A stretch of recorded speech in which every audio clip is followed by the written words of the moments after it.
সম্মানিত দর্শক, আসসালামু আলাইকুম। আমরা ব্রাক সিড অ্যান্ড অ্যাগ্রো এন্টারপ্রাইজের আমন মৌসুমের আমরা একটা জাত দিয়েছি হাইব্রিড ধান, অল্প দিনে বেশি ফলনের ধান, সেটা হচ্ছে ব্রাক রাজা। তো আমরা আজকে মানিকগঞ্জ জেলার ঘিওর উপজেলার শ্রীধর গ্রামে এসেছি।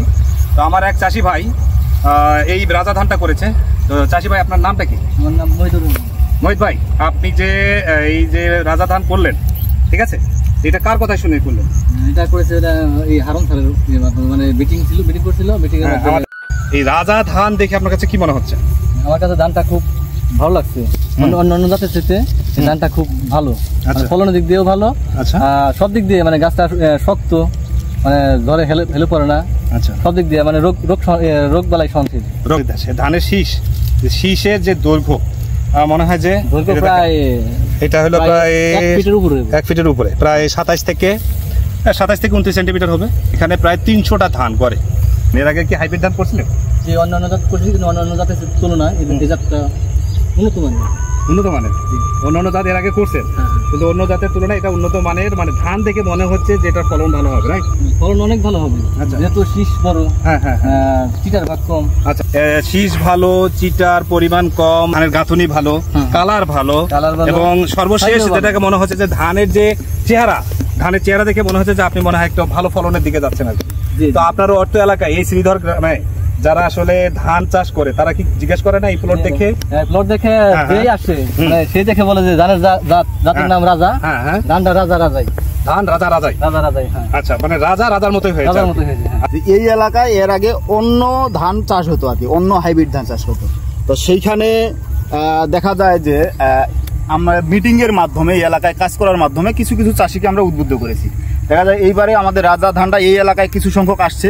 তো আসার পরে এলাকার যত চাষি তারা তো মনে হয় অবাক হয়ে গেছে যে এই ধান কোথা থেকে আসলো, এত সুন্দর ধান, যেটা আমরা চাষির মুখ থেকে অলরেডি জানতে পারছি। তো আগামীতে যদি আমি আগামী কথাগুলো বলি, যে দেখা যায় যে আগামীতে এই ধানটা এই এলাকার জন্য ব্যাপক চাষ হবে। সম্মানিত দর্শক, আমরা আসলে একটা মেসেজ দিতে চাই। এই ধানটা অল্প দিনে বেশি ফলন দেয়, এবং এই ধানের টিলারিং সংখ্যা একেবারে খুব কম হলেও 18 থেকে 24টা পর্যন্ত হয় আর কি, এর বেশিও হয়। এবং ধানের যে কার্যকরী কুশি, যেটাকে বলে অ্যাক্টিভ টিলারিং, এটা 100 এর মধ্যে কোনো রকমের ব্যত্যয় নাই আর কি। এবং দেখেন ধান পেকে গেছে, কিন্তু এখনো দিক পাতা খাড়া এবং কাঁচা আছে। এইগুলো হচ্ছে একটা জাত বা একটা ভালো জাত মেজার করার একটা ভালো প্যারামিটার। সম্মানিত দর্শক, আমরা কিছুক্ষণ আগে যেটা দেখাচ্ছিলাম যে আসলে আমাদের আমন মৌসুমের একটা সেরা জাত, সেটা হচ্ছে আমাদের রাজা ধান। এটা হচ্ছে রাজা ধানের প্লট। ঠিক একই ব্যক্তি আমাদের যে মোহিত ভাই কিন্তু ওই রাজা ধানও করছে, পাশাপাশি অন্য জাতের একটা ধান তার এইটা প্লট করছে। তো এই ওই প্লটের বয়স কিন্তু একই রকম, এবং চিত্রটা আমরা শুধু একটু কম্পারিজন করতে চাই যে মোহিত ভাই, আপনি তো এটা করলেন, ওটাও করলেন, ঠিক আছে, এই চিত্রটা একটু দেখান, একটু ঘুরে দেখাই, আমরা একটু ঘুরে দেখাই। দেখেন এই প্লটের হইলো বয়স, খরচ এবং মাটির সব সমান, শুধুমাত্র পার্থক্য একটা বীজের পার্থক্য, জাতটা ভিন্ন। এটা দেখেন ইউনিফর্মিটি একেবারে বাজে অবস্থা, এবং টিলারিং এর অবস্থা বাজে। উত্তর এলাকার লোকজন তো দেখতেছে যে রাজা এবং এটা তো কম্পেয়ার করে আর কি, তাই না? তো দেখে কি মনে করে যে আসলে কোনটা আগামীতে যাবে আর কি, কোনটা মানুষ করবে? আগামীতে রাজা ধানটাই সবাই পছন্দ করবে আর কি, এবং সেই পছন্দ করে, বলে সবাই রাজাই। তো আশা করছি আমরা যারা ভিডিওটা দেখছেন, যারা ধান নিয়ে ভালো কাজ করেন, আমার মনে হয় যে এই প্লটটা দেখে তারা বুঝতে পারবেন যে এটা একটা ভালো জাত হতে যাচ্ছে।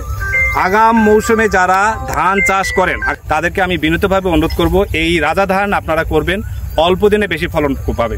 আজকে আমরা মানিকগঞ্জ জেলার ঘিওর উপজেলার শ্রীধর গ্রাম থেকে আমরা এই মেসেজটা সারা বাংলাদেশে দিতে চাচ্ছি।